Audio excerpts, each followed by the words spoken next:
cool. I love that we're having a members-only night. This is excellent. Good turnout.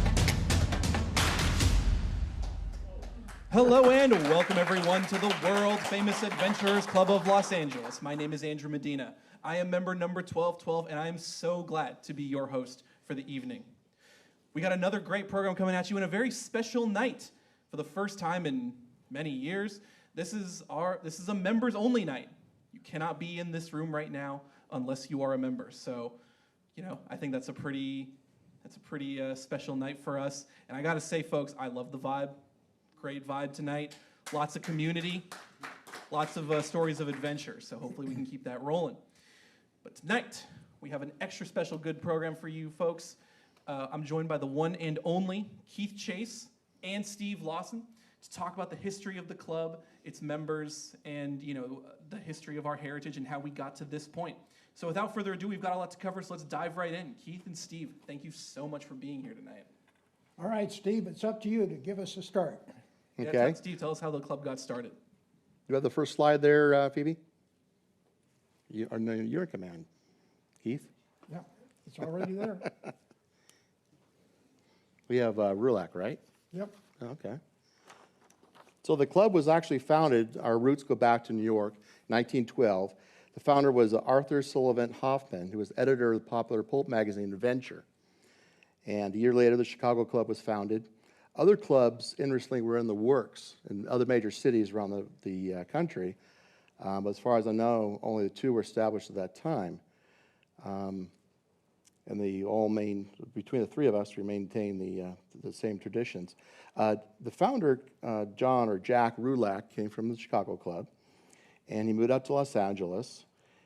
He actually left Wales at age 8, but then his name was John Williams. He lost his mother on the trip over. His father remarried and returned to Wales, and probably didn't get along with his new mother-in-law, so he decided to stay here in Texas. And his friend's name was D. Rulac, a French name, and so he changed his name to Rulac. He lied about his age to get in the Navy early on, maybe 1896 or 1897, and that got him into the Spanish-American War at that time, 1898. He also served as World War I as an Army engineer. That's how he got the rank of captain. He wasn't a mariner per se, he was a Army engineer captain. And he also served in World War II, some function, I guess at his age, probably more administrative. He lived in San Diego, and he was in health food, and when he came here to Los Angeles, he stayed at the California Club. He was in the lumber business. At one time, he rode on a train with Pancho Villa. He had a couple of sons, one of which had another son, Stephen, who was a member here. The other one was actually killed here in a plane crash, training somewhere off San Diego in World War II.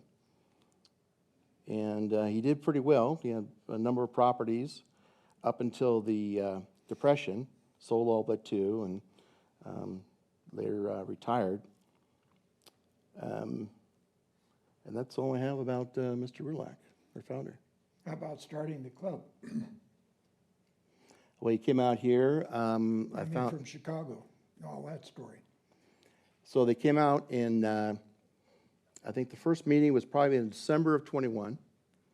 And Phoebe, do we have the, no, you have the slide control, Vance. Can you move it back to our article here that I found in 1913? I guess we can start with that one. I don't have that. That's way at the end, isn't it? No, it's right here. Okay. Oh. Yeah, slide. That one, yeah. So this is, so I do a lot of research for shipwrecks, and I have access to some archival newspapers. So in looking at the club history, I found this article, and it just blew me away when I first saw it, because it talks about a meeting that took place in New York on January 3rd, 1913. And it talks about a gathering of sailors, explorers, hunters, trappers, newspaper correspondents, travelers, et cetera, all fixtures of the Adventurers Club. And they all had a toast. The first was, to adventure, the shadow of every red-blooded man. Real quick, before we move on, who here can say the 4 toasts off the top of their head? We just gave you one. Who can say the other 3 off the top of their head? To the game. No one? It's right there in front of us. Yeah. But all right. To the game? What else, Steve? Yeah, so these 4 toasts originated in New York in 1913, long before our club even existed. And these, as a club of traditions, they were carried over to the Chicago Club and here to Los Angeles.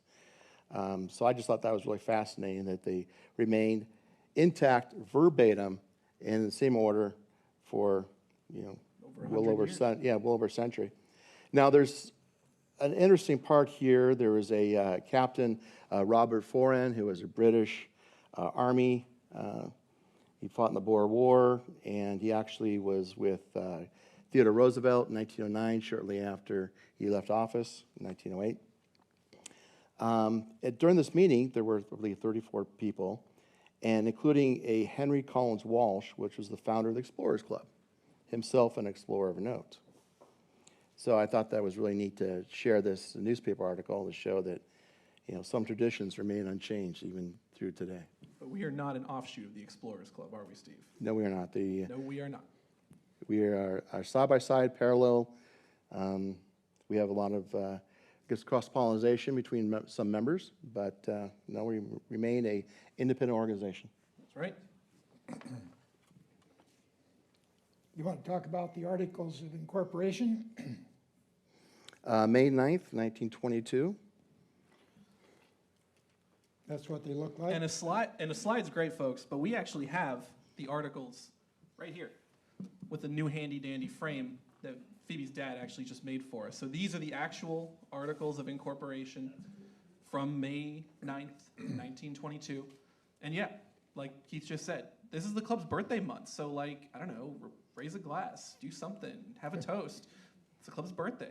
And what's nice about this, too, is that the charter members are signed on the back. Yeah, you can't see it, but yeah, the signatures of all the charter members are on the back there. So we actually have their handwriting on this document.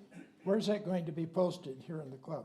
I imagine this will be posted somewhere in the Hall of Presidents, where all of our other sort of original and founding documents are. So, is there any Seems like way a of good place duplicating the signatures on the back so you could see them?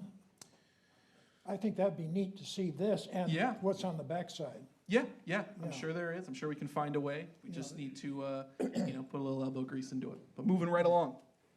What's next? Okay, well. Keith, tell us about the club quarters. We've had a few of them in our time. That's what we're going to talk about next.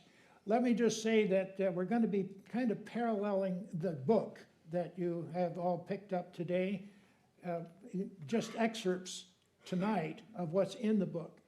We can't possibly cover 100 years of story tonight, so we're going to cherry pick some details about the club, and hopefully we won't put you to sleep with the details. But here we go. We're going to talk about the quarters first.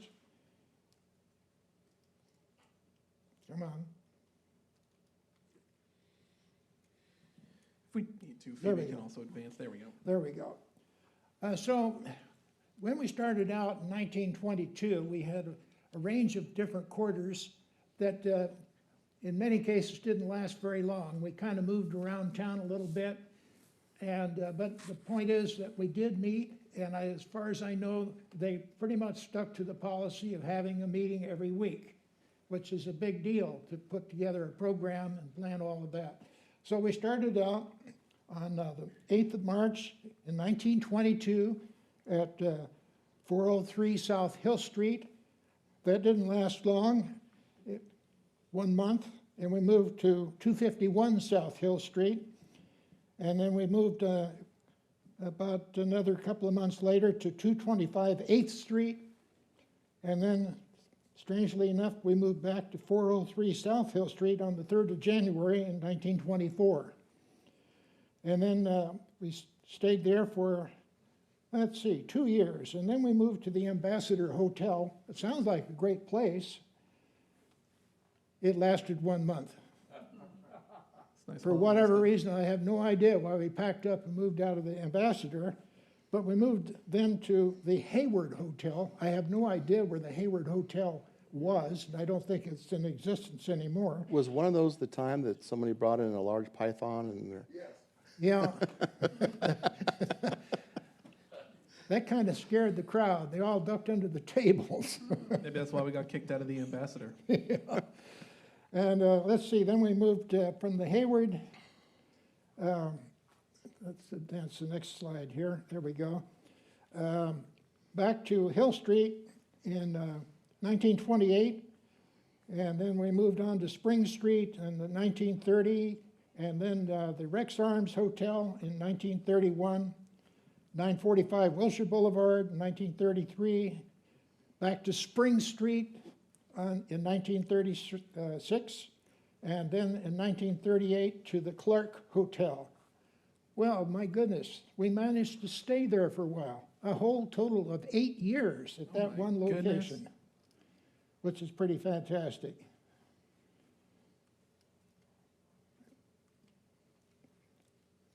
This doesn't want to work again. There we go. From there, we really found ourselves a home.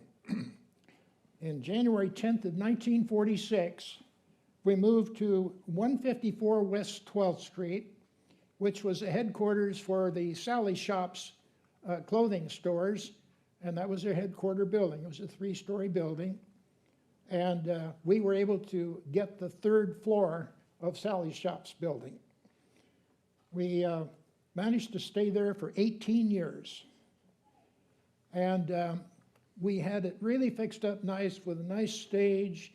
We had a library, we had some office space, we had a poker room in the back, and quite a lot of room just to move around. And of course, we had all of our heads and horns on display. So it was really the first permanent quarters that we enjoyed, as I say, for 18 years. Well, the city came along, and they decided that they wanted to make some improvements in town. So they condemned the property and forced Sally Shops to pack up and move out. And so they managed to move into a new location, but they said, you guys are on your own. We can't take care of you anymore. So you're going to have to figure out where you're going to go. I do want to mention one thing before I move on to our next location. While we were at Sally Shops, we did enjoy dinners every night that we had a meeting, but it wasn't at the club. It was down at the Furniture Mart, which is about 2 miles away from the location on 12th Street. And they have a really nice dining room there, and the management set aside a whole corner of that dining room for the Adventurers Club. And we had one gal who was our favorite waitress who always took care of us. For example, she always brought my dad 2 Manhattans when he sat down, automatically. He didn't have to order. He just brought him 2 Manhattans. That kept him going. So that's how we enjoyed some good camaraderie there at Sally Shops. So Keith, you're member number 664, right? Yeah. At what point did you join the organization here? I joined in the middle of our stay in Sally Shops in 1960. Okay.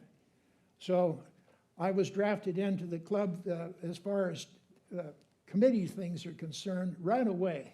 The first thing they did was put me in with Charlie Coben to teach me how to keep the books at the club. And I learned a heck of a lot about accounting while I was there. And the next thing I did was I got together with Dave Laughlin. Dave and I built that rostrum right there, as a matter of fact, our podium. Wow. But that wasn't at our Sally Shops location. That came up on our Pico location. But the point was that we got busy making improvements. We put in the screen with a motorized roll down, did a lot on the audiovisual stuff. So we got really involved. Best part about being in a club is getting involved in it. The more you're involved in it, the more you get out of it. So anyway, enough said about Sally Shops.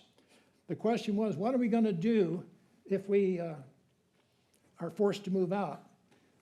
Well, I happened to be working down in Los Angeles in those days, so it was not hard for me to get out and take a look around town a little bit. So I knew that down on Pico Street, on Pico Street, there was a Masonic temple building, and it was about 7 or 8 stories, so it was quite a big building. And I thought, boy, there ought to be some room in there. So I managed to go by there one day and knocked on the door, and the caretaker there greeted me, and I asked him, I said, do you by any chance have any extra space here at this facility that isn't being used? And he said, well, as a matter of fact, we do. We have the basement ballroom. We haven't been using it for years. It's just sitting there. I said, oh boy, can I see it? And he said, sure. So he took me down the elevator to the basement, turned on the lights, boom. 100 feet long, 50 feet wide, some 5,000 square feet, and it was available. Wow, what a deal. So I said, boy, this looks like a terrific opportunity for us. So I said, can we meet with the right people here to possibly work out a deal? And he said, sure. So he helped us set up a meeting. We got the board of directors down there. And after a very brief time, we got a nice long-term, very good low-rent lease signed up. So we moved down to 706 West Pico. Well, it was a bare room. Took us a while to get it all together. It took over a year, in fact, to do it because we had to build the stage and put in the office space. We built in a canteen. We had a nice area for dining, and it just went on. And of course, all the displays. And we had a couple of guys who really took a lot of pains to put our displays up beautifully. So it was really nicely done. And one of our members happened to know about a caterer by the name of Wanda Bronson. And so we made a deal with Wanda to come down and serve our meals to us. And we had all these nice tables set up in the back, plus all the chairs in the front for the meeting. We could seat easily 125 people in the front of the room with chairs like these. In fact, some of these chairs were at that location. Wow. In any case, Wanda started catering meals. So we had meals at every meeting, and it just worked out fine. So we were there at Pico for a long time, some 24 years. It was terrific. We loved the place. It couldn't have been any better. It was a great location. So is But, sorry. yeah, go ahead. So is that the longest we've ever been in a location other than this location? That was the longest, other than this one. Other than this one? Yeah. Sure. So let's see. We suddenly got notice, thanks to the city, that they were going to be making some improvements in the city, and they were going to expand the convention center. Well, think about it. Where was 706 Pico and Figueroa? Where's the convention center? Yeah, oh, what's there now? Well, to say the long story short, they tore the whole darn building down and made room for more convention centers. So we had to pack it up and move again. Well, the nice thing about the city was, oh, they were so nice to us. Yeah, they gave us the opportunity to, and they packed all our heads and horns up for us, and they said, we will actually ship them to wherever you would like us to ship them. Oh, thanks, great deal. Well, it turned out that we had a member, Cobb Harms, who had a ranch out in Santa Paula, and the city trucked all our heads and horns out to the ranch, and we stuck all our heads and horns in the crates in a big barn there on the ranch in Santa Paula, and that's where we stored all our stuff. Well, that was, and it was very safe, and it didn't cost us anything. Cobb was a great member, and he just volunteered the space. But it did save the day as far as what are we going to do with all this stuff? Well, then once we packed up and moved out, we were kind of vagabonds for quite a while. That went on for several years, in fact. I will just briefly mention where we went to. We were at the Angelica Lutheran Church first from 1980, let's see, January 8th of 1988. That was on Burlington Avenue. And then we went on to 636 South Hill Street, and then I think you went back. oh, I hit the wrong button here, I'm sorry. Thank you. There we go. We went to Pasadena, the U.S. Court of Appeals on South Grand Street in Pasadena. That was really elegant quarters. We actually had our meetings in the courtroom. And then they had a nice dining room, and Wanda stayed with us, and we she catered meals to us in the dining room there, which was really nice. It worked out well. But again, it was kind of a temporary situation. Real quick, Steve, at what point did you join the club? I started coming in 91 or 92. Okay. My first meeting was held at the courthouse, and I recall the dinners were $8 each, served on nice china. I believe it was Roy Rouse making a presentation on Southwest ghost towns. You always remember your first program, don't you? Do you remember the first program you ever saw, Keith? I do. Do you remember what it was? I can't recall at this point. That's too far back. All I can remember is wonderful programs. Sure. And by the way, almost all the programs in those days were given by our members. Yes. It was all men in those days, just like this situation tonight. And so members came back from a trip, and they gave us a nice presentation. And it wasn't some outsider giving us this, it was all our own members, and we had nice reports, went on for years with that.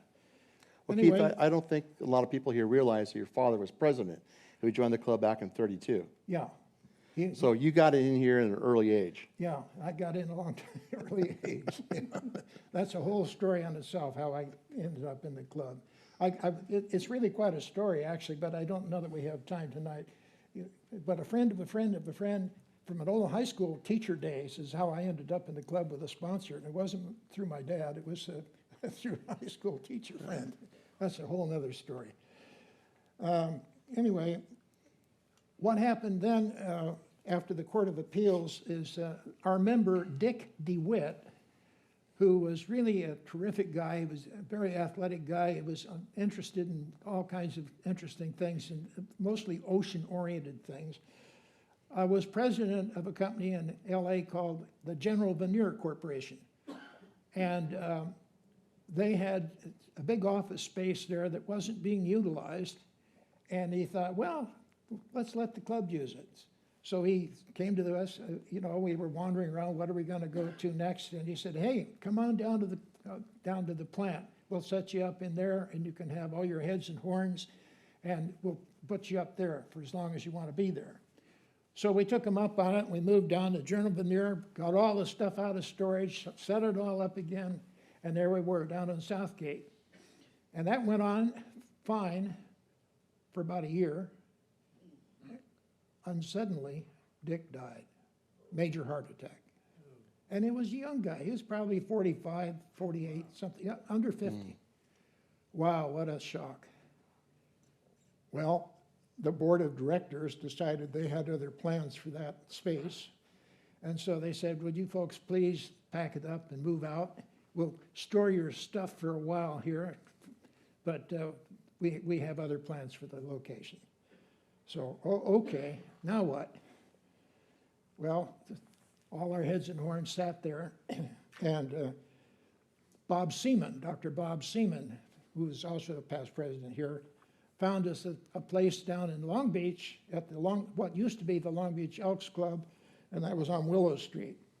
So we started running down to Long Beach, near the Long Beach Circle on Willow Street to the Elks Club, and we had meetings there. It was really a nice location in terms of the facility. It had a big meeting room we could use, and they had a nice dining room, so we could have meals in a nice private dining room, and that all worked out fine. But of course, we couldn't have our heads and horns and all that, so it was obviously a temporary situation. So now what to do? Well, during that period of time, I was giving a program. It happened to be for some Masons in South Pasadena, a luncheon program. And after I gave my presentation, I went to the guy that was in charge there, and I said, by the way, I'm looking on behalf of the club, and I had mentioned the Adventures Club in the presentation, for some quarters. We need to find a new location. And I said, by any chance, are there any Masonic temples who are having some trouble with their membership, and maybe there's some space available somewhere? He thought for a minute, he said, oh yeah, there is. Matter of fact, He says, I happen to know one. It happens to be down on North Broadway in Los Angeles. Guess where this is? We're on North Broadway, aren't we? but this is North Broadway. Yeah. I'm saying this is the place. So to make a long story short there, he gave me the guy's phone number. I gave him a quick call, went down, took a quick peek. I said, boy, that's it. And I got the board down there, and we met with the Masons. And in those days, we really cooked up a good deal for a nice lease, a long-term lease at a very good, favorable rate. And here we are. 30 years later. And we've been here To the for year. 30 years. So that's how we finally ended up in here. A little over 30 years now. Yeah, so that's the story on our quarters. All right, so we've heard a little bit about the past and, like, you know, sort of where we came from. Let's move into the present a little bit. What are some of the traditions that have developed over 100 years of adventuring? Oops, there we go.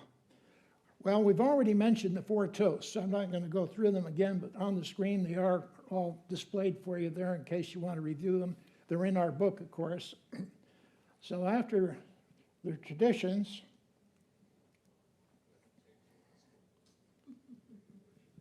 come on, damn thing.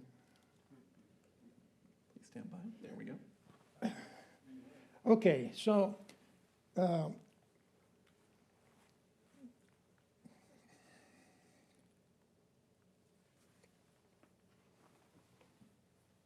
Please stand by.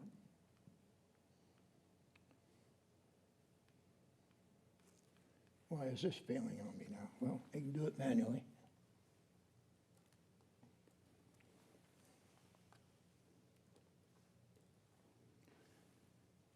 Oh, what's going on here?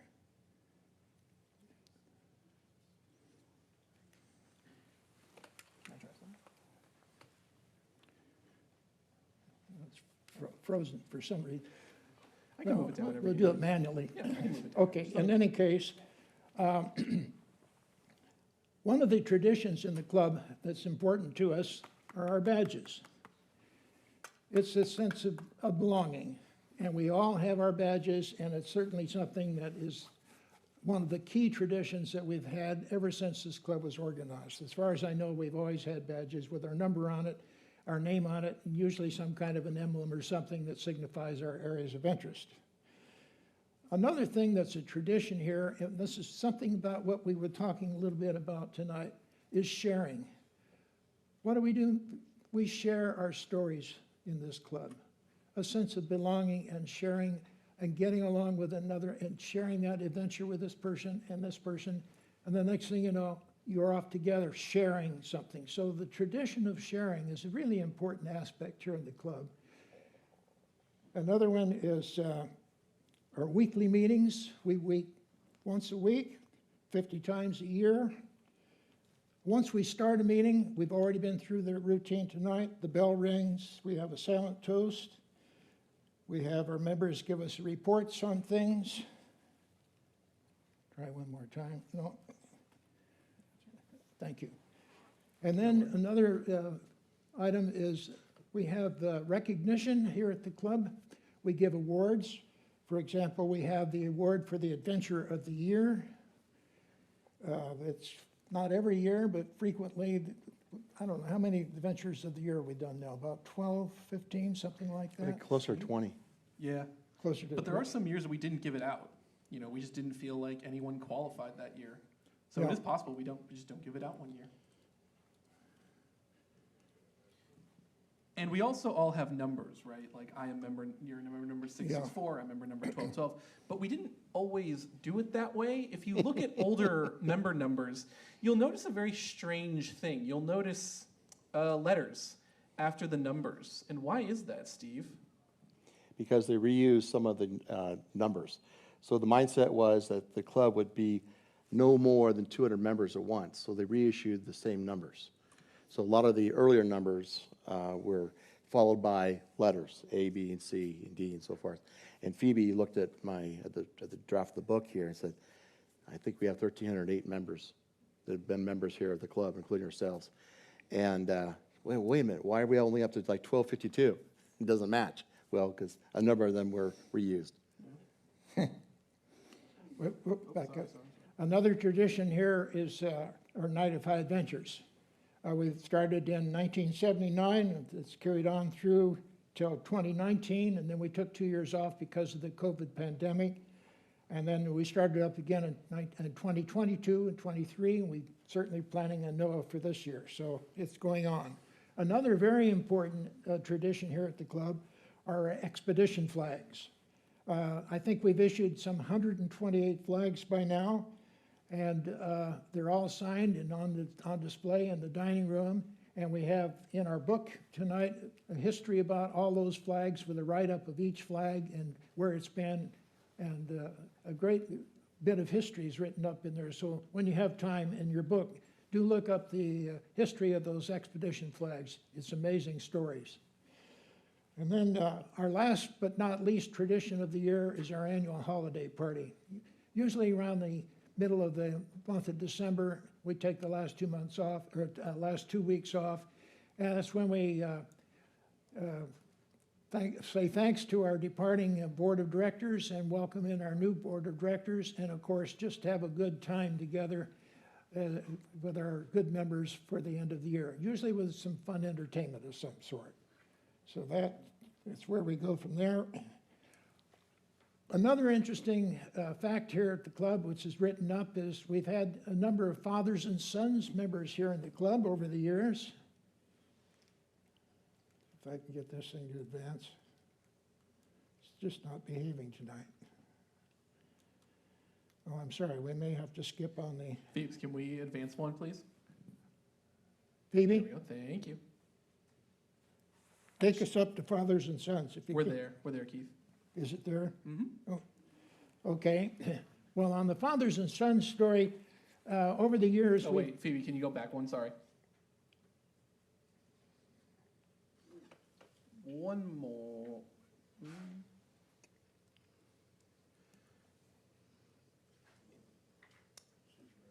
Okay. Phoebe, can you find the fathers and sons slide? I think it's further up. If it's in there. Anyway, I'm going to go ahead. Anyway.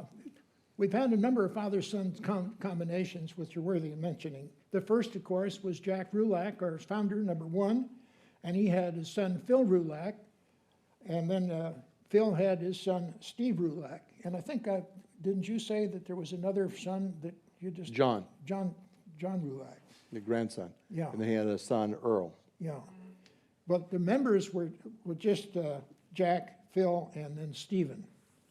Then my dad, Percy Chase, he was number 132, and I'm 664. Dad was president of the club years ago. And then another old-timer was Chester Kyle and his son Chester Jr., but everybody knew Chester Jr. by the name of Dick Kyle. Dick was a very prominent member here in the club and past president. Then we had Gil Morgan and his son Dave Morgan. And then we had Jack Goddard and his son John Goddard and John's son Jeff Goddard, followed by Dave Page and then Dave Page Jr. Then we had Tom Sechrist, and then we had Bob Sechrist. Then we had Bob Benner and his son Bob Benner. And then we had Herb Adair and his son Herb Adair. And then we had Ed Bowden and then John Bowden. Interesting thing about this one, Ed was in the club first, and he brought his dad into the club, John Bowden. And John Bowden really did a lot for this club. He got involved with the library as well as interested in all of the historical information of this club, and he worked a lot on the documentation and building up the history of this club and making sure it was all properly stored away. And that's how we get some of the information we even have in this book today, thanks to John Bowden years ago. Another father-son combination was Dave Reed and his dad, Ross Reed. There's another combination where Dave was the son, and he came in first, and then he brought in his dad, Ross Reed. And then we had Bill Carr and his son, Bill Carr. And then we had Don Cheeseman and his son, Dale Cheeseman, and Don A. Cheeseman after that. And then last but not least was Lynn Redmond, and then Christian Redmond. And that's as far up to date as we are on our fathers and sons. Interesting thing to think about now. We've admitted ladies. So we have a lady. She might bring her husband in. Ooh. What about her daughter? What about her son? And you can figure out all the different combinations now that might happen in the future. So it'll be interesting to see how that all goes on way out in the future somehow. Truly a family affair. Yeah, it will be. Now I'd like to comment for a few minutes about what makes the members. Why do we have members and what's happening? Well, one of the things about membership here in the club is it's somewhat been dependent on what's going on in the world at the time. And it goes way back. Our members go all the way back to experiences they had during the Spanish-American War, and then World War I, the Depression in the 30s, the 40s, World War II, the Korean War in the 50s, Vietnam, the 60s, and then we had Iraq and Afghanistan, which took us through 2002 all the way up to 2021. So all of these historical events that took place impacted some of our members and their life story and their adventures. So they're all tied together to what was going on during a particular time in history. We actually had a Civil War veteran as well as a member. Civil War? Yeah, it's in the book. It's in the book. Well, that goes back even further. So, but those are all wars, and you know Well, the types of members we've had are all kinds. So, like, are there any other things that So- influenced? So then when there's members all came. other things that influence it. For example, we have members in this club who are interested in science, technology, and the arts, man's desire to explore the unknown. What's around the next corner? What's up there? What's down there? I don't know. Let's go look. Physical challenges. Get on the bike. Climb that mountain. Go diving. Whatever it is. It's a physical exercise type thing, but it's a physical endurance type thing that's a challenge. And so your members will go off and do these arduous tasks, but it's all adventure. There's always a curiosity about understanding other people. So we have people interested in anthropology and the people who live in little remote areas that will go off and explore those places. So we have all those areas of interest that have brought members into this club over the years. So who are some of the notable members we've had in our history, Keith? Well, I'm just about to start in on that right now. Well, let's get into it. Okay. The first one was Jack Rulak. He was number one, and he was president, and he was born in 1933. By the way, I'm going to be going over some 30 personalities now, and some of them I will just barely touch base on, and some I really get into some real detail on. So now we're going to have to advance again. Okay. Right. This is the part where we move a lot. So. Yeah. Whoop, John. Yeah, yeah. The next one is John Stanton. He was number 83 and embedded in 1923, and he was president in 1932. He was also in the Spanish-American War. Next. Then we had John Anson Ford. He was number 119. He was admitted in 1924, and he got into politics here in Los Angeles as later on, and he got involved with the Board of Supervisors for 24 years, and they named a park after him, the John Anson Ford Park, as well as a theater in town called the John Anson Ford Theater.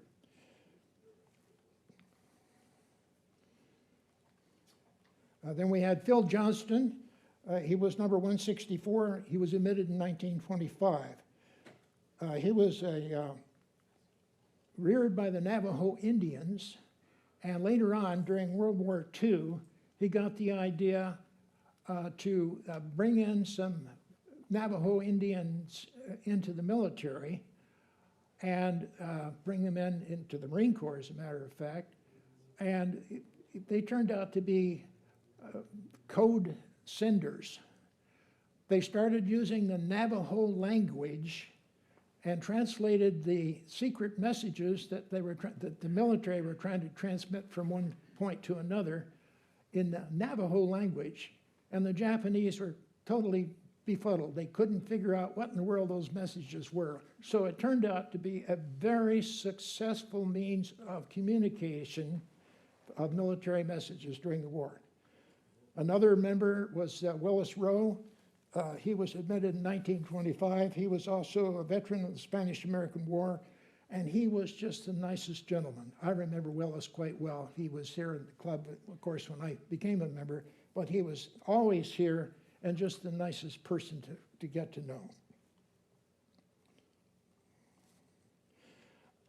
know. Dave Pascoe, a similar story. He was number 180, admitted in 1925. He was a colonel in the Spanish-American War and did a lot of extensive traveling all over the world in his lifetime. Steve Frank was number 226, and he was admitted in 1930, and he was a big game hunter. And as it turns out, we have a number of his mounts around this club today, and he was very active in contributing specimens to the LA County Museum over the years. And then we had Charles Wakefield Cadman. Anybody hear of him? Cadman? Wakefield Cadman, number 250, he was admitted in 1930, and he was a composer of music. He also composed music for motion pictures. He also composed popular tunes during that period of time, and a highly regarded person here in the club as a musician. And then we had Joseph Skipper Dixon. Well, guess what? The bell out there in the dining room we received from Skipper Dixon. Thank you. He was a skipper from the old Windjammer days. And he actually operated down in San Diego a floating museum of an old Windjammer that was a floating museum for years. He had traveled all over the world as a sailor, and he actually wrote a book called The Black Adventure, and it was published in 1933. We have a copy in the library. He was kind of a mysterious guy. He was not too easy to understand. He had some secrets that he never wanted to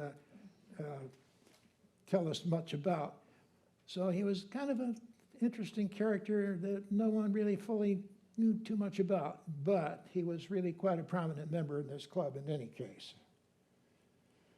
And then we have Dana and Ginger Lamb. There's their canoe right over there against the wall. He was admitted in 1937. Dana was number 365, and he was born in Santa Ana, and right after school, he went into the merchant service and sailed all over the world for 3 or 4 years to get that out of his system, so he visited a lot of countries. And he came back, and he became a lifeguard, the chief lifeguard in Laguna Beach, and got involved with the Boy Scouts as an executive in the Orange County area. And then he married his wife, Virginia, and otherwise known as Ginger. So when you hear about it, it's always Dana and Ginger. And they got together, and they built a canoe, which is right over there.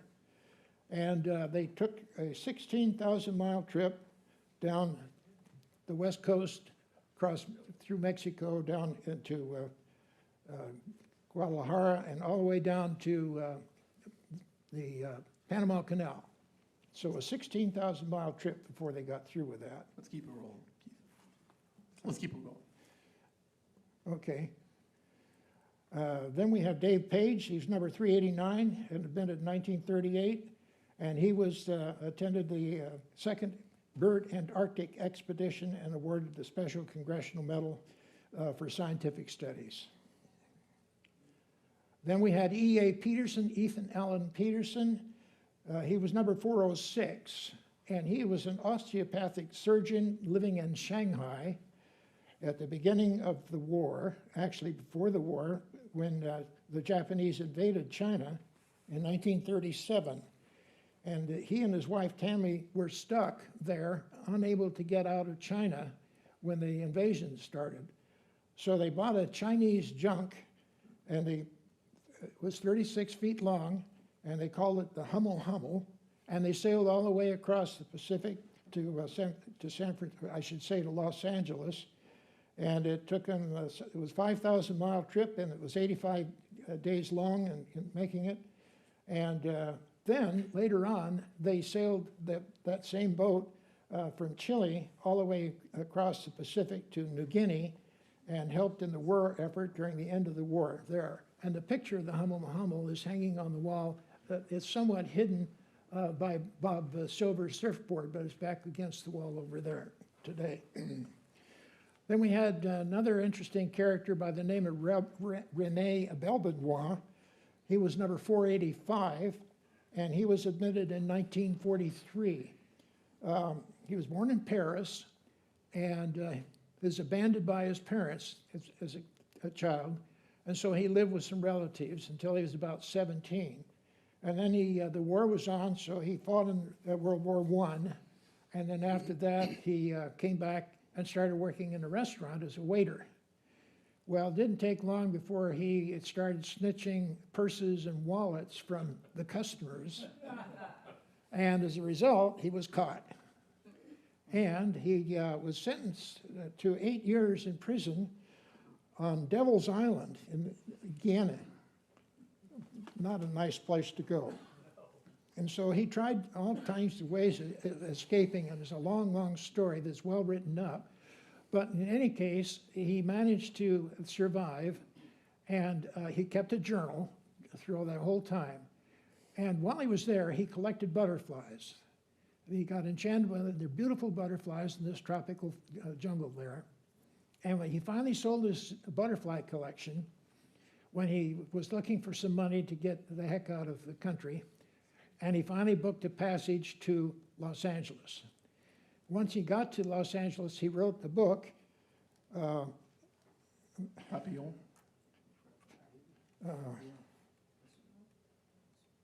I lost it. Dry guillotine.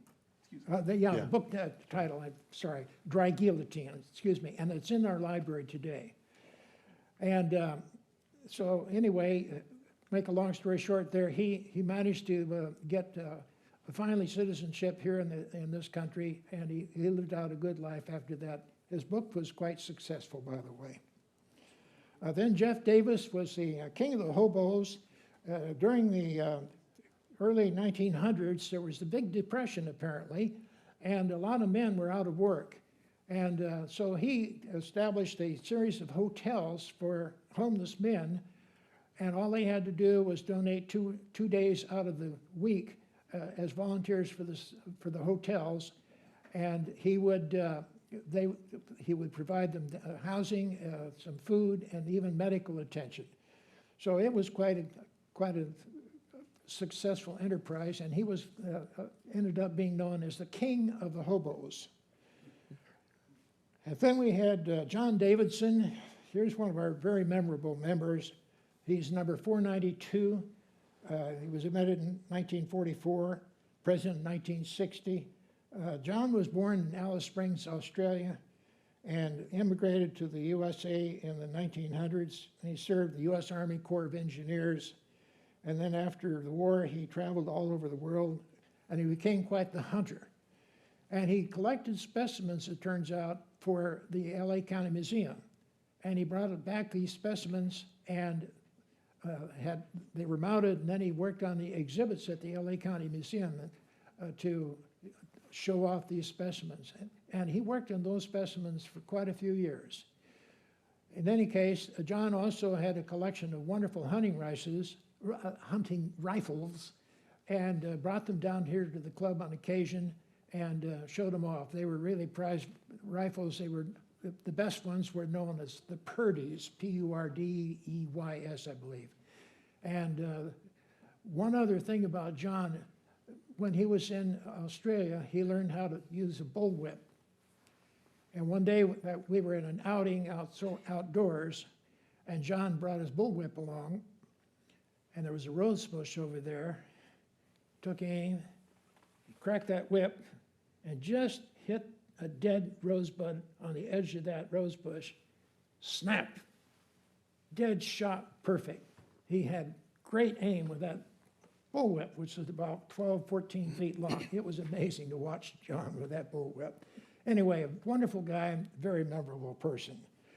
Then we have another John, John Goddard. He's number 507, was admitted here in the club in 1978. John's father, Jack Goddard, number 366, was past president here. And Jack was quite interested in anthropology. And that interest in anthropology transferred to his son, John. And John became very interested in anthropology. And by the time he was 15 years old, he had decided on 127 lifetime goals that he wanted to achieve in his lifetime. Well, that list grew to 515, and the list is hanging on the wall over the stairway to the entrance here. You can see that big plaque of all of John's goals, and he accomplished almost all of them. Well, another part about John was that he made a living by traveling around the world, studying people and filming them, and then giving public lectures. And so he made a good living giving lectures and traveling all over the world. He was just a terrific person here at the club. Everybody loved John Goddard, and it was a great loss when we finally met. But I remember his last night here standing at that rostrum just before he passed away, several years ago now. Another colorful character was Keith Young. He was number 565, and he was admitted in 1950 and president here in 1978. Keith was born in Australia and had a career here in the U.S. Air Force and retired after 30 years of service. He saw a lot of combat during the service in World War II in Korea and Vietnam. He was a faculty member at U.S. Air Force Academy, and he was also very much of an authority on interrogation and brainwashing. And I can tell you that he gave us a demonstration of his interrogation techniques here one night on several different occasions, men only. And he would pick a pigeon, if you will, a victim, get him up here on the stage and start interrogating. And I got to tell you, it was tough. Boy, Keith really bore into that person, got into all kinds of personal stuff that you don't want to talk about. And he just really melted people down. He was a great president here at the club, a little bit controversial about some of his opinions on things, but overall he was a fine member here in the club for years. I'll skip this one. Skip that one altogether. Herman Jessen was another character. He was number 609, admitted in the club in 1954. Now Herman was a travel agent, but he really was very successful in going to and working up trips at places that were very remote and unusual, much like some of our members who are doing that sort of thing here today. And so he would always arrange interesting trips for men and of course the general public to rate the strange places. He was also a cinematographer and filmed a lot of stuff and gave a lot of locations and gave great lectures all over when he was doing things. And then he was interested in South America and the Amazon. And so he bought some land on the Amazon River, some 1,000 hectares of land, and it was near a Peruvian village with some Indians called the Yagua tribe. And he set up a camp down there and called it Jessonia. And so he had members, and he invited members from this club to come down, and he would host them at Jessonia. And quite a few trips over the years were made by members of this club down to Jessonia. And everyone that came back had a wonderful time down there and looked forward to going again. And some of them did repeat those trips. Along the way, Herman collected all kinds of artifacts, and a number of his artifact collections are on display here at the club. So Herman was really quite the character. The list of all the members who went down to the Smithsonian is hanging on the wall in the prisoners' room. Is it? Yes. Okay. Well, that's worth looking at, because I'm sure you'll see a lot of interesting names on that. I wasn't even aware that that was there, yeah. Another member is... Keith, I don't mean to cut this short, but we should keep going, kind of keep moving through these in the interest of time. Yeah, I know. All right, let's keep it rolling. Okay. Next one up is Ed Bowden. He was number 659, and he was admitted in 1960. Interesting story about Ed. He was an engineer at JPL, and he managed to install a metal plate on the belly of the craft for the Ranger 4 project that ended up on the moon. And on that plaque is the club's insignia. So the club is now resting on the backside of the club's insignia is now resting on the backside of the moon. So the next trip, that when you feel like it, you can go up there and visit it when you have time. There's a lot more about Ed Bowden, but we don't have enough time to go through it all. Anyway, he was a sailor. He's traveled all over the world, and well, we could go on for an hour about Ed. Another sailor is Al Adams. He was number 688, admitted in 1962, and president in 1972.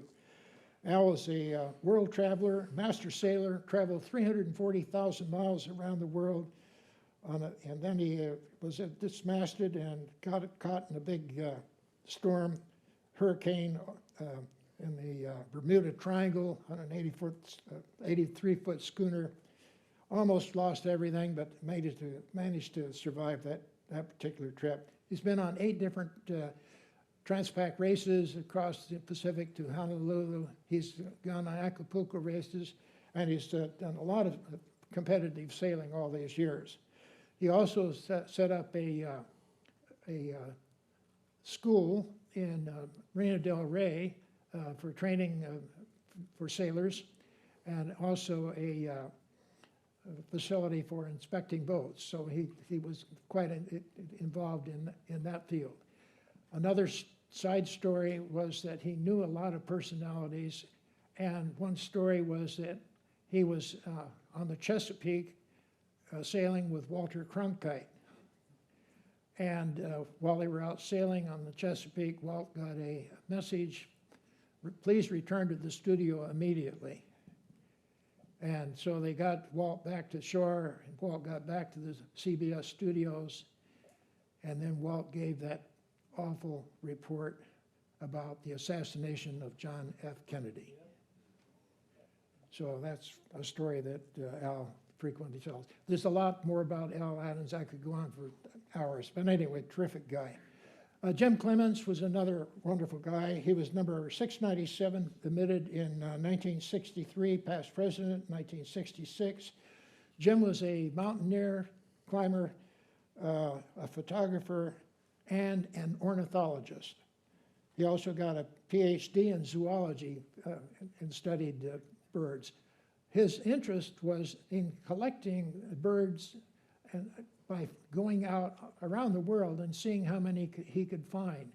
And he actually got an award in 1 year for sighting more birds around the world than any other person during that particular time frame. But anyway, Jim was a terrific guy here at the club. Another terrific guy was Lauren James. He's number 704, admitted in 1963, president in 1991. Lauren was a film stuntman, and he acted in a lot of movies over the years. He was quite the athlete, and he, without going into a lot more detail, he subbed for Steve McQueen in a lot of movies over the years for Steve. Okay, let's go on. Well, this will take a half hour. Oh, you're talking about Bob Silver. All right, and then we're going to move on to Bob Silver. I think a few of you might remember Bob. Well, few of us do. he was number 728, admitted in 1965, president in 1993. He had a variety of different interests. He joined the Marine Corps, trained at Camp Pendleton. Across the way was San Onofre Surf Beach. He got involved in surfing, became one of the charter members of the San Onofre Surf Club. That's just for openers. And he got involved with championship surfing contests, including one to Peru. Then he got the idea of traveling around the world, and he got a Kelty backpack. He worked with Dick Kelty about designing the pack, as a matter of fact. Remember, Dick and Bob compared notes about the design of Kelty packs. Dick Kelty was a member here as well. And then Bob took off, and he went to India and Burma and Siam. And along the way, he was dismasted on another adventure off of Australia, and the ship was limped back. It took 45 days for them to get back to Queensland with a jury rig. And then he moved on to gold mining in Ecuador for 1965 to 69. And then he also became chair of the Explorers Club in 1970. And then he started restoring Mercedes-Benz cabriolets in the 50s. So that's just a little bit about him. His initials were HI, so that we stand that for hi-ho. And then, well, that's enough about Bob Silver. I think we could go on for hours and hours about Bob. But anyway, his surfboard's on the back wall back over there. So If you've ever heard someone in here say, "Where's the adventure?" Yeah. That was Bob Silver. Yeah. And also, you guys can't see, but like we have like little notes up here for all of our notable members, and most members get like a page. Bob Silver has like 3 full pages Yeah. dedicated to just him. So just that's the type of guy we're dealing with here. Lots going on. yeah. Another member of note was Charlie Ross. He was number 736, admitted in 1965, president in 1986. He was a CPA, and he helped get our books up and running when it needed a redo and proper accounting procedures. He was a cinematographer, and he traveled all over the world and gave wonderful film lectures. And he was very instrumental when we moved over to 706 Pico in helping to build up the club quarters there. He was involved in the stage and the design of a lot of the office space there at the club. Very instrumental and a very nice person and a terrific president here in this club at one point in time. Another person was Bill Bascom, number 789, he was admitted in 1969. Willard was born in New York and graduated from Colorado School of Mines. And then he got interested in marine science, and he developed a company called Ocean Science and Engineering, and they got involved in some research work in a deep sea project doing 12,000 feet underwater on a Project Molehole for the National Academy of Sciences. He was also a project engineer on nuclear tests in Eniwetok and Bikini, and later he got involved in looking for Spanish galleons and other treasure hunting, and so he found the wreck of the Marvelous. That was off of in the Caribbean. And then he also found the wreck of the Brother Jonathan off the coast of Crescent City here in California. And one other thing that he did was to write a number of textbooks, and one of the most well-known textbooks was Waves and Beaches, which is still considered a very accomplished textbook used in any course in oceanography today. So Willard was really a terrific guy. There's a lot more one could talk about, of course, with him. Buddy Ebsen was an actor. He was number 814, admitted in 1971. Besides being a TV actor, he was also a sailor, and he did a lot of sailing and cruising all over the world, and did a couple of Transpac races along the way. Then we had Frank Hagler, number 825. He was admitted in 1972, president in 1989.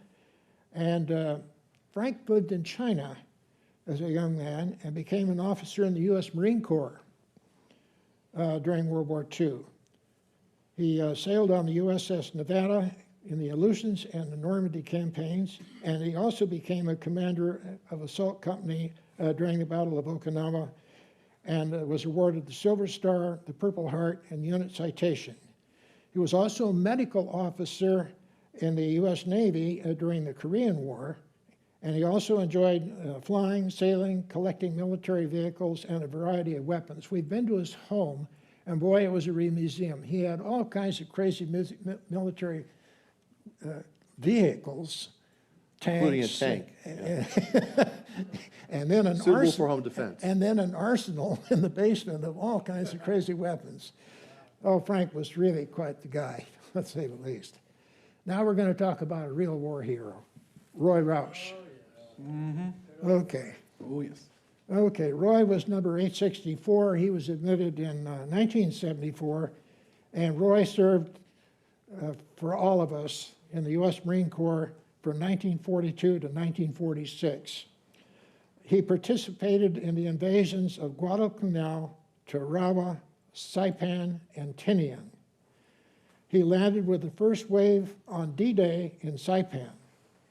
He was a jet fighter pilot in the U.S. Air Force from 1950 to 1954, and a commercial pilot from 1955 to 1960. Amongst other things, he enjoyed treasure hunting in his later years. He just loved to go out to old gold mines, get his metal detector out and poke around and see if he could find a nugget somewhere. So anyway, just a terrific guy. And we have some of his artifacts here in the club, including that, what is it, the BAR back there? Yes. Yeah. We sure do in the dining hall. He's Yeah. Dr. Roy, Doctor of Biblical Archaeology. Yep. Yeah. Dr. Roy Rausch, Dr. Biblical Archaeology. Right you are. I missed that point. Thank you. That's Yeah. great. John Booth. Yeah. And then we had another guy, John Nichols Booth, number 869. He was admitted in 1974, president in 1983. John was a clergyman, a photographer, and a magician. He tramped all over Mexico and climbed Popocatépetl. Trying to say that Good 3 job. times. You nailed it. And he trekked from Darjeeling in India across the Sikkim to a high plateau in Tibet. He climbed Kilimanjaro and spent time in Timbuktu. He visited Nepal and lived among the Ibans in Sarawak and on the island of New Guinea. He was also a correspondent in Asia, interviewed Nehru, Tito, the Imperial Japanese family, Gandhi's family, Bertrand Russell, and Albert Schweitzer. He authored some 17 books, some of them on magic, and a lot of other books of interest about his travels. He lectured extensively and gave the first illustrated color television show of his films in 1949. He was also a highly regarded member of the club here and a major influence in thinking about our club policies here as on the board of directors. And he was also well known for his magic, gave us many wonderful magic shows here, and he was on the board of directors of the Magic Castle. Max Hurlbut was number 880, and he was admitted in 1975. Max was a captain in the U.S. Army Reserve and associated with military intelligence and special forces. He was a graduate of Military Intelligence Officer Advanced School of and Command at the General Staff College. He was also parachute qualified, and he started training Canadian forces in airborne recruits for desert warfare using those parachutes. Sorry, mental blank. Happens to the best of us. Yeah. He was also, strangely enough, the Marshal of Tombstone and the Chief of Police of Kodiak, Alaska. Anyway, quite the guy. Bob Gilliland was another hero. He was number 888, admitted in 1975. And Bob was with the U.S. Navy in World War II, and he was also from the Naval Academy in 1949 when he graduated. And he then became associated with the U.S. Air Force from 49 to 54, and on a combat tour flying F-84 Thunderjets in Korea. And then became a test pilot for Lockheed, and that was from 1960 to 76, and he was awarded the Kenshiro Award by the Society of Experimental Test Pilots for flight testing of the YF-12A, the A-11, and the A-12 interceptors. He was also, and this is the most important part, a test pilot for the SR-71, flying more than at speed of Mach 3.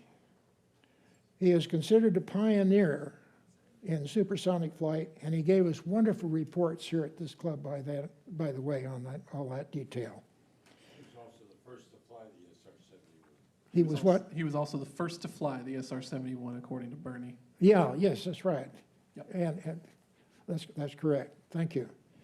And then Wilbur Roberts, was number 891. He was admitted in 1975, and Bill attained the rank of Rear Admiral in the U.S. Navy. Here's the interesting part, he was mistakenly shot down at Pearl Harbor on December 7th of 1941 by a U.S. anti-aircraft fire during the raid by the Japanese at Pearl Harbor. Funny story, he later recalled, and I think it was in this club, if not it was over on Pico, meeting the guy that ran that operated the gun that shot him down. And so they had quite the story to tell and reminiscing over that event.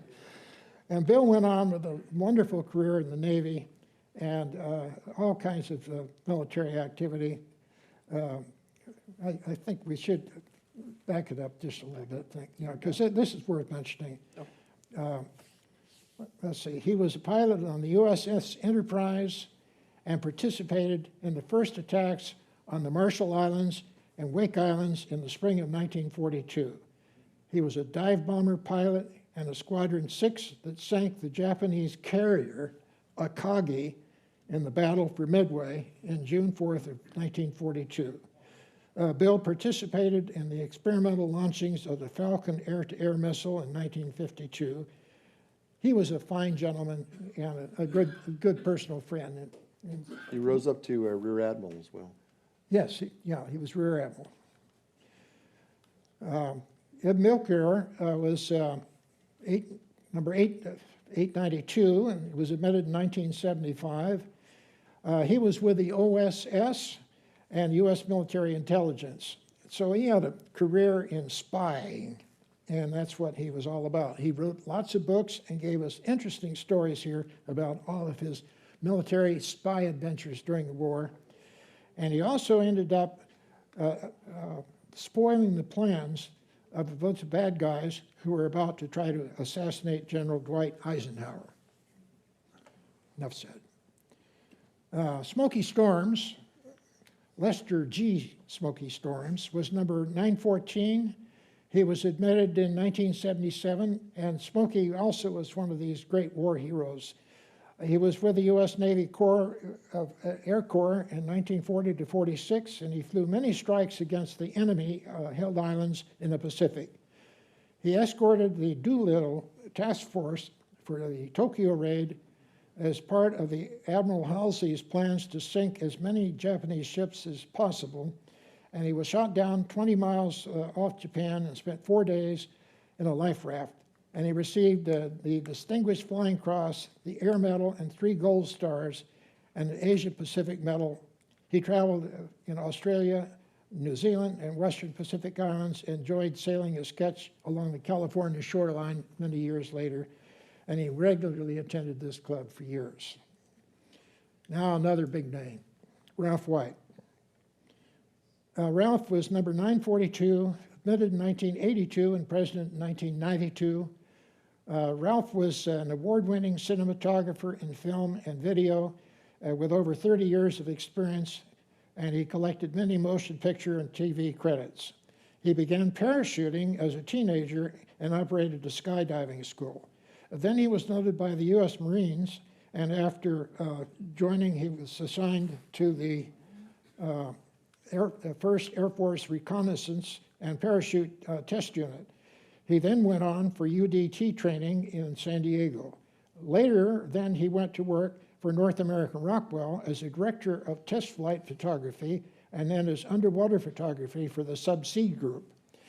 He also took on assignments with ABC's Wide World of Sports on TV series The Ripcord, and then he went on to filming documentaries for NBC, CBS, and National Geographic. And then in 1985, the important part, he documented the expedition that found the wreck of the Titanic. He went on to work with Jim Cameron in the production of the movie Titanic, and then he recorded the most dives of any one person on diving down to the Titanic when they were doing documentation of the wreck.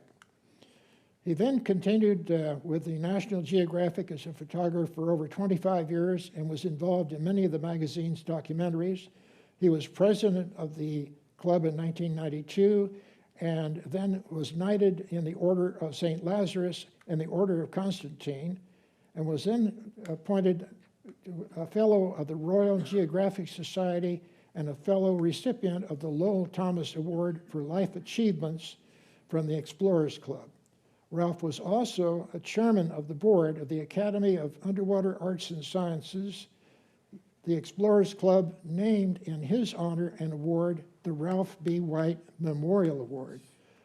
Ralph died in 2008, and his friends carried his ashes to the far corners of the world on 7 continents, including his ashes ended up down on the Titanic, and they were launched into space.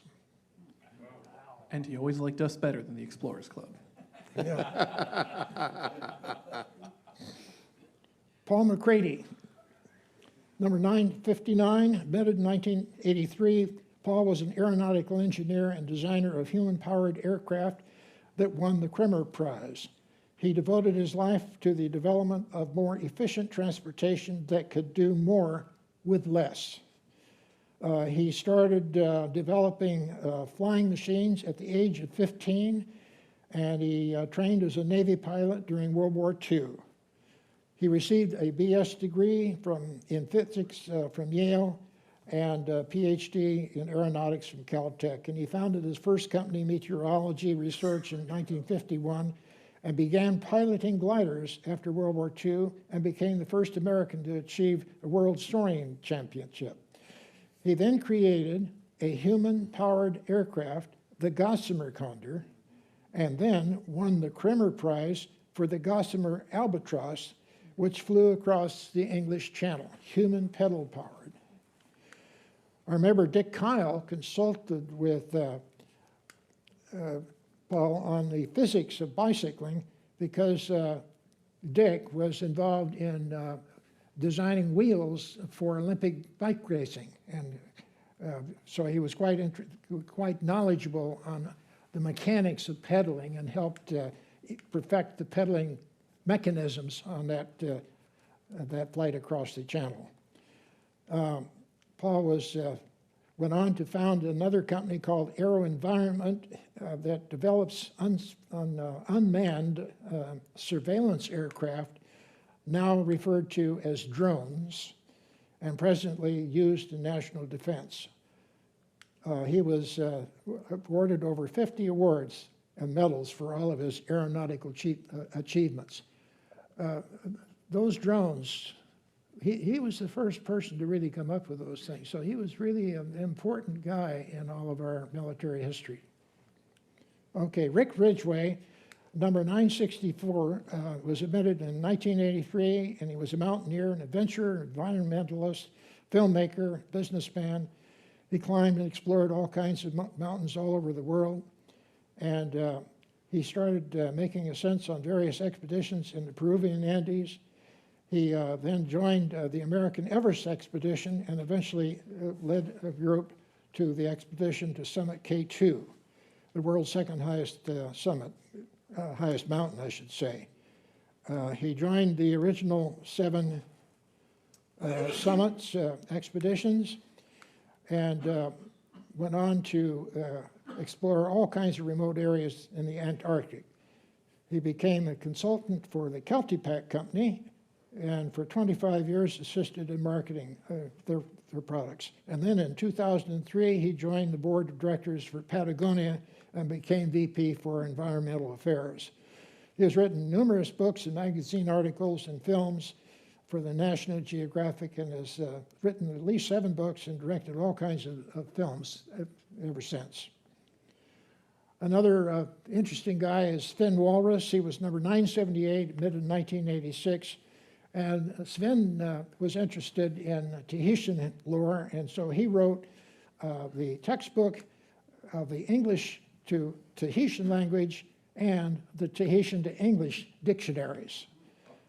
He also explored Pitcairn Island, got to know them well, and wrote a book about the mutiny on the Bounty story entitled Mutiny and Romance on the High Seas. Another good member is Pierre Odier, number 988. He was admitted here in the club in 1987, was president in 1999 and 2000. Pierre was an educator, a writer, publisher, a photographer, and he spent 4 years working and traveling through Egypt, Jordan, Iraq, and Turkey, and Europe from the age of 15 to 19, in 4 years there.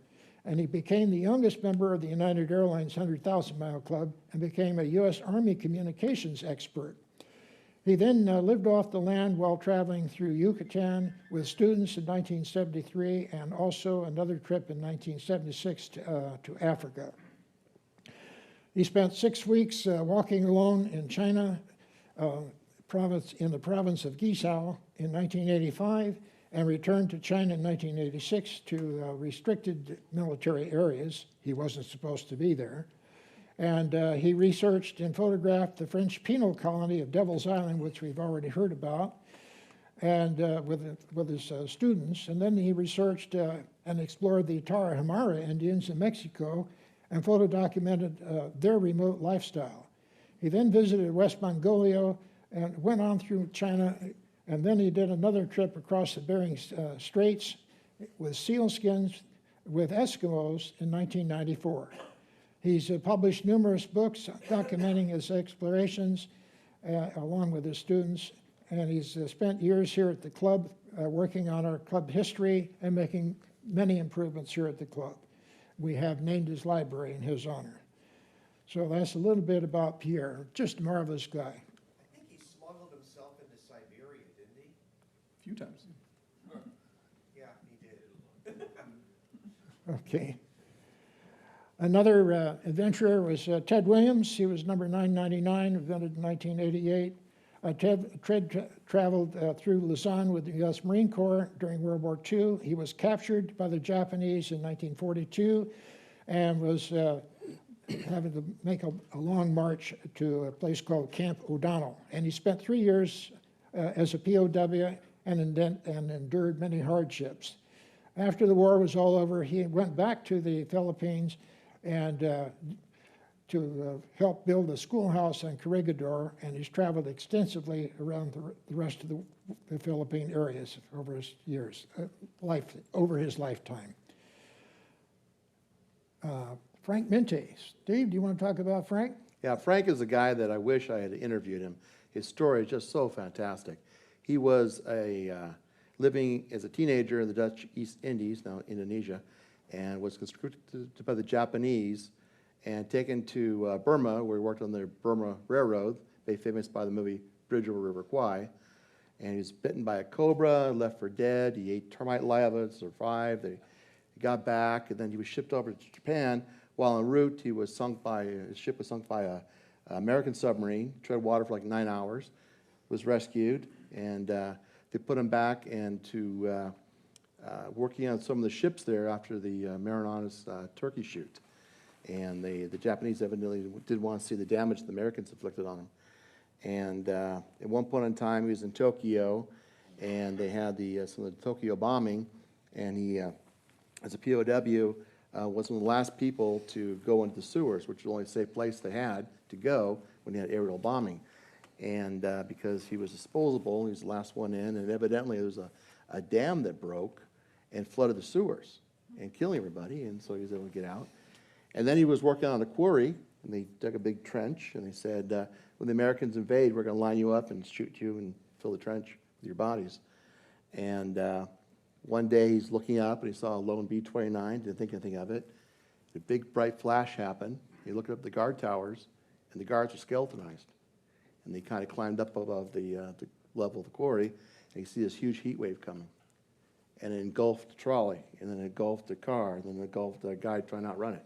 He decided to go down below, and went over the quarry there. He was okay. And he was in Nagasaki after they dropped the bomb. And so then they worked their way back and finally found some Americans shortly thereafter. They wouldn't believe him because he was a survivor in Nagasaki. We just nuked it.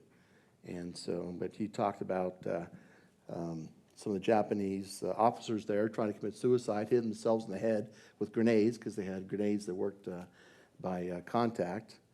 And just a fantastic story he had to tell, and it was really incredible, and it would make a great book or a movie. Yeah. Well, let's talk quickly here. I know it's getting late. We got a few more to go here. Danny Hazama is number 1014. He was admitted in 1991. Danny was a paratroop with the 82nd Airborne, and he survived on the uninhabited Marquesian island of Yao during a research project mishap.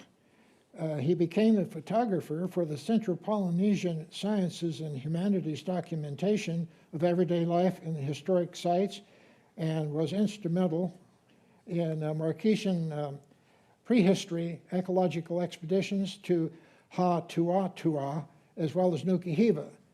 Later, he became invited to join an expedition with a human and sail-powered boat to the island of Manahini. They navigated by the sun, the stars, ocean currents, and prevailing winds. Danny also was a dancer with the Tahitian dance group and was awarded on many occasions with prizes for his expert dancing, sometimes called the best soloist dancer. Whenever Danny gets back here to California, he always drops into the club to say hello. So he's been a member for years and now lives more or less permanently in Tahiti. Chuck Junkie, where are you, Chuck? Good night. Hey. Oh, Hey, Chuck. Number 1026. He was admitted in the club in 1993, and Chuck's a musician, a composer, an inventor, and an adventurer. He has traveled the world in search of exotic musical instruments and records their unique sounds. He has a vast collection of these instruments and has composed and recorded some music playing these strange instruments. He's lived in Peru for 2 years and traveled through Mexico and Central and South America, and he's traveled to study music in India and Southeast Asia. He has recorded their music and sounds and published a catalog of his recordings that is available to the public today. He was invited to record a sacred Ute Navajo peyote ceremony and has composed music for one of the lands of the Disneyland in Shanghai. Did I miss anything? That cover it? He's being modest. Yeah. Ken Trund, he was number 1046, admitted in 1995. And Ken is a magazine editor and participated in the 1994 Camel Trophy off-road four-wheel drive expedition across South America from Argentina to Chile. He has traveled in Land Rovers through swamps, rainforests, deserts, and Andes Mountains at elevations of more than 16,000 feet. He is also the only American journalist to compete in the 3 Camel Trophy races. Ken has also been on a four-wheel drive trip across central Borneo during the rainy season, and he's written many books and rode also, I should say, he's ridden a motorcycle from Moscow to Vladivostok. Michael Smith. Steve, do you want to cover him? Yeah, so Mike Smith was a radiologist. He started off in the Navy, was on a few boomers during the Vietnam era. And in the diving community, he had come and made some presentations to my dive club, the California Wreck Divers. And he was a avid diver. He used to collect shells like the South Pacific, like to go out to the Solomon Islands, dive some wrecks and things out there. And he was on this treasure hunt. He wouldn't talk about what it was all secret. And I invited him to dive on a plane wreck off of Torrey Pines. And he got all excited and he kind of shared a story with me. That was he was looking for a drug plane off San Diego that went down in the mid-'70s. His brother was training pilots for the DEA and caught wind of this plane. So he thought they could go out there and find it. After all, he was an experienced Navy diver and served some time on some submarines. So he decided to go out and buy himself a Kittredge one-atmosphere submarine. So go out there and look for it. And turns out that by sheer luck, 25 years later after he started this, caught wind of the location from a guy that contacted me out of the blue, got the coordinates for the airplane. We went out there and we dived it. It's over 200 feet of water. We dived it on air. And so that was kind of a treasure hunt. Unfortunately, this was supposed to be carrying money. The only thing we found was trash bags full of weed. And as you see there in the middle of the slide, his submarine he sold to Scott Castell, who you see there in the picture, had radically modified it, and he named it after Ralph White. He called it the Great White. And the next one is Dave I'm Finnern. just saying, though, you would say it's full of weed if it were actually full of money, though. That is what someone who would find a bunch of money would say. Yeah. Just saying. Yeah. Okay. Well, I agree. So my buddy Dave Finnern here, also a member of the California Wreck Divers, and was actually president of both this club and the Wreck Divers.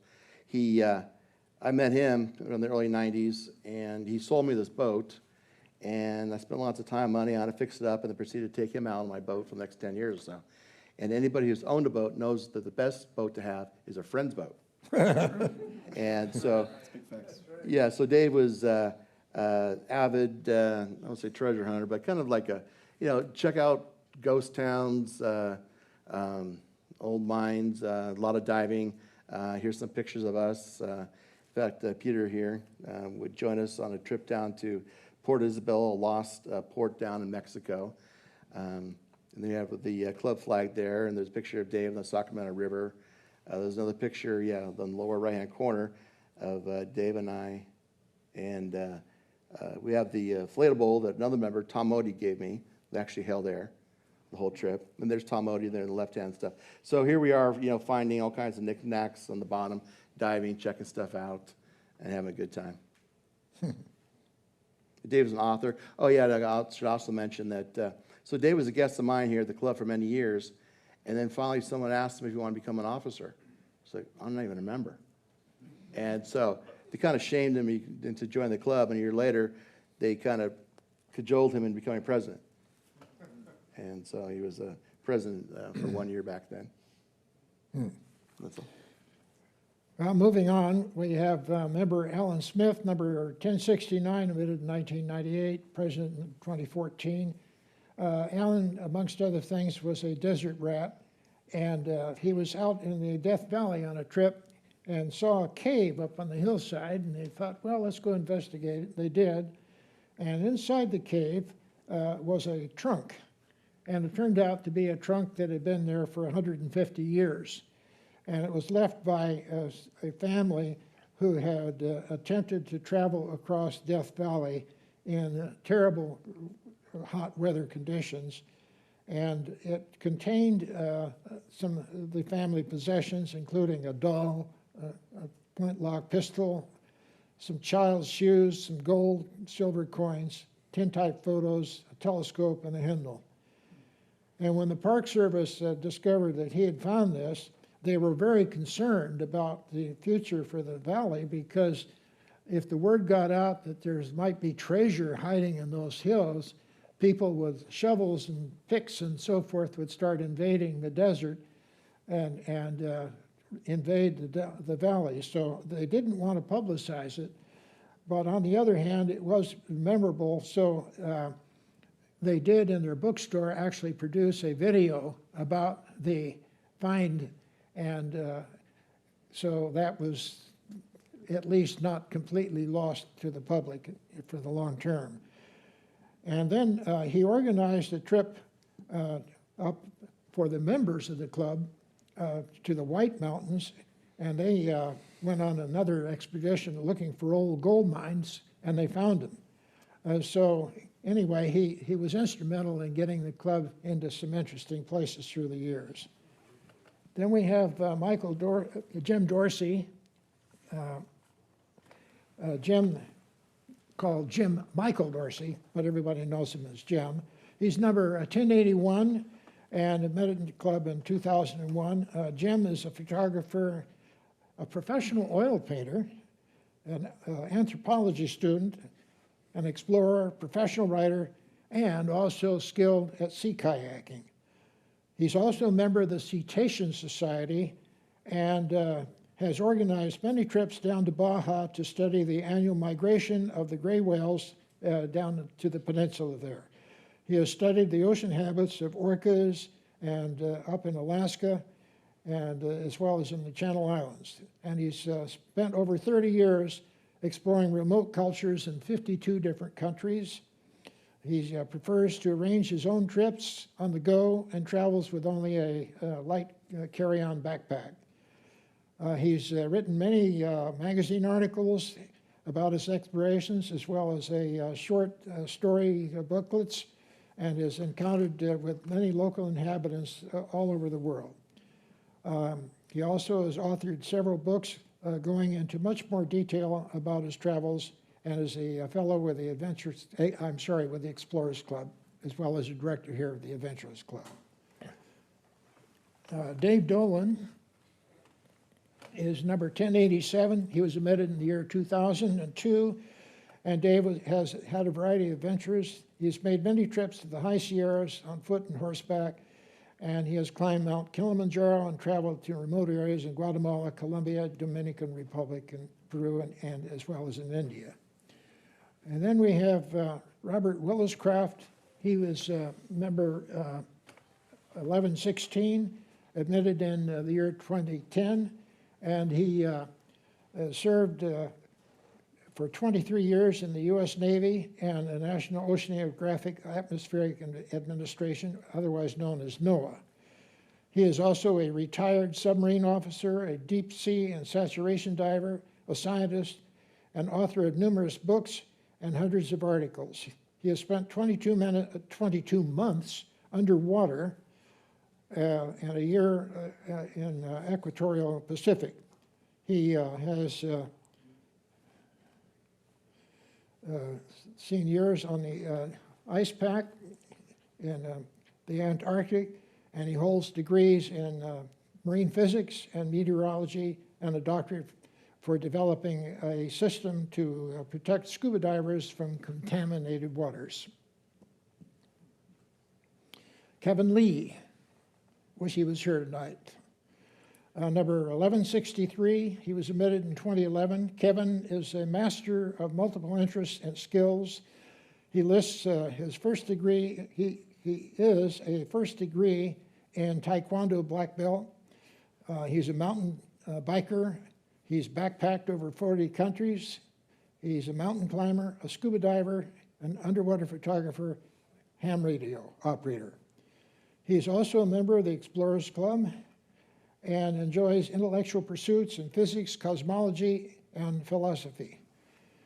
He has a keen interest in anthropology and spent 14 months in trekking in India, and he's met Mother Teresa and the Dalai Lama. He has twice visited the Everest Base Camp and has explored the eastern Himalaya regions of Sikkim and Darjeeling. Kevin has trekked the Annapurna circuit, and he's climbed the mountains in Kenya, Kilimanjaro, and a number of other peaks in the USA, including Mount Whitney. He also has developed a special interest in underwater photography, and he's logged over 2,000 dives in pursuit of filming nudibranchs, which is a type of sea slug.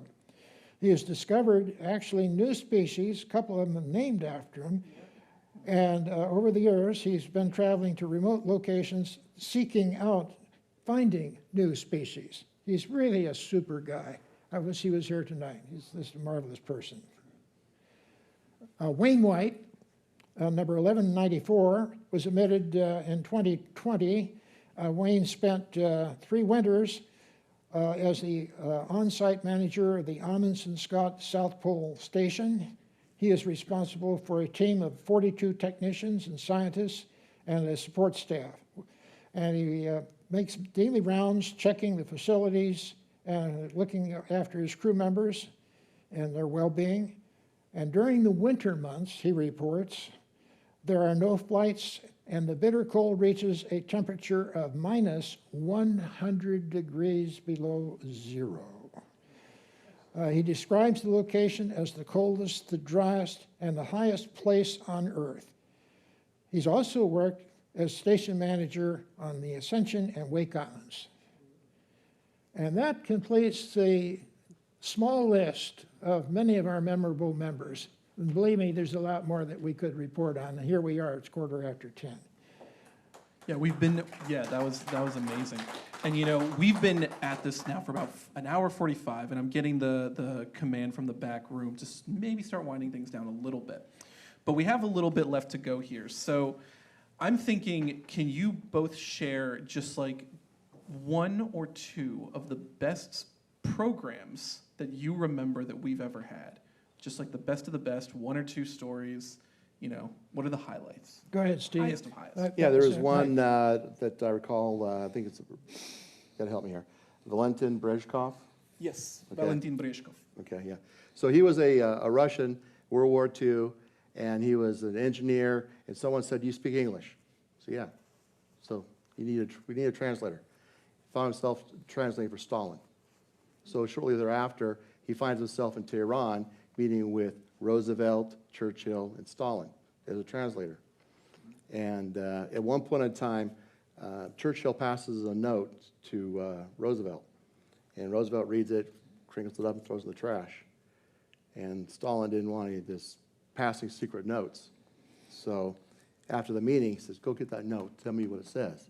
So he gets out of trash and opens it up, and Churchill had written, Franklin, your fly is open. And we wouldn't want the eggs to leave the eagle's nest. I just thought that was such a great story because you would never hear that in a history book, and yet we heard it here firsthand at the Adventurers Club. What about you, Keith? No, go ahead. I don't have any stories to tell. That's your, yeah. Yeah, Thank that you. I think. Is that it? All right. Yeah. So after all this, folks, you know, you've been in for a little over 30 years, Steve, and, you know, obviously since 1960 for you, Keith. So looking forward into the future, what do you predict? What do you see for the club going forward? Well, for one thing, we've opened up the club to ladies. And just briefly, you know, since the beginning of the year, we've brought in Phoebe Piper, Barbara Lawler, Andrea Donovan, Sharon Lobel, Rosalie Lopez, Edie Sundby, Casey Shepard, Vivian Callahan, and Virginia Coe. When she finally comes back, we'll give her her badge. She's still out on the country, on the road somewhere. So that could be changing our club towards the future as to how we go, where we go, and their involvement in the club and its operation. That's certainly one of the details for contemplation for the future here. As far as that goes, I think that We also have another female honorary member, Lori Marker. Yes, that's Dr. Lori Marker. yeah, I skipped over the I skipped over the honorary members. I have a whole list of honoraries. But anyway, I think the other concern about the future is we don't know for sure where we're going to be with this club facility. There's some concern that we may have to vacate this location at some point in the future. But for now, this is it, and we're not going to worry too much about the future for now. But obviously, we've had 100 good years no reason why we shouldn't have another good 100 years. It's just a matter of keeping our membership going. Meetings like this, I think, are terrific, so I hope we can have more. So do I. Now, before we wrap up here, I want to give the folks from the audience a chance to ask any questions they have. So if you have any questions for these members about the history of the club, feel free to ask now. I saw Bob maybe over there, Craig. Hey, I'm just curious, what was Captain Jack like as a person? Like, what was his vibe?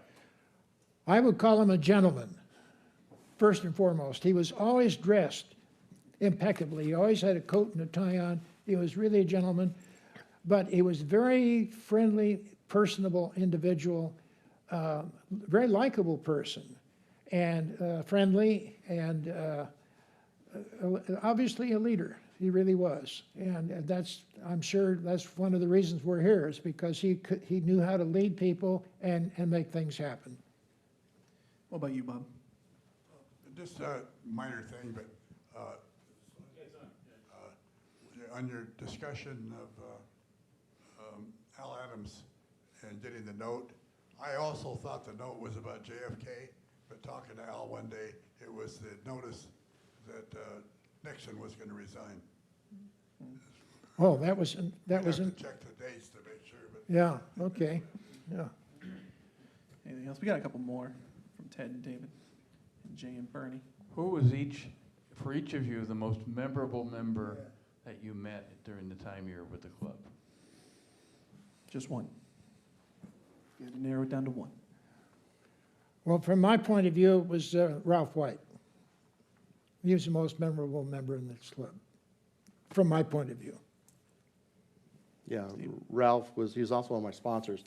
I always liked Frank Hagler. He was. Oh, yeah, Frank. Yeah, and he was, this guy had the wit of I'm thinking of, this guy, if he didn't have a medical practice, he could have done stand-up comedy.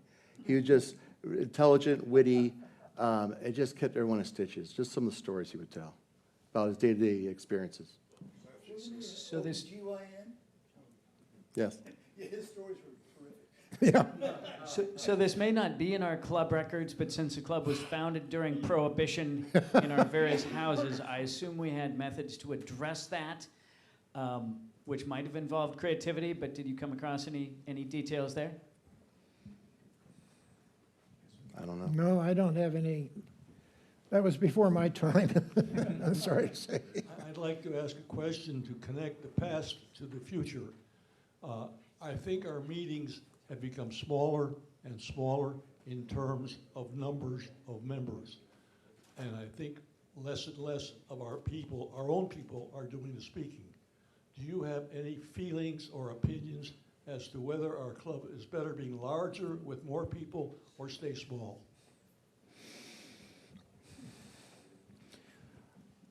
I would just say that a lot has to do with the content of the programs.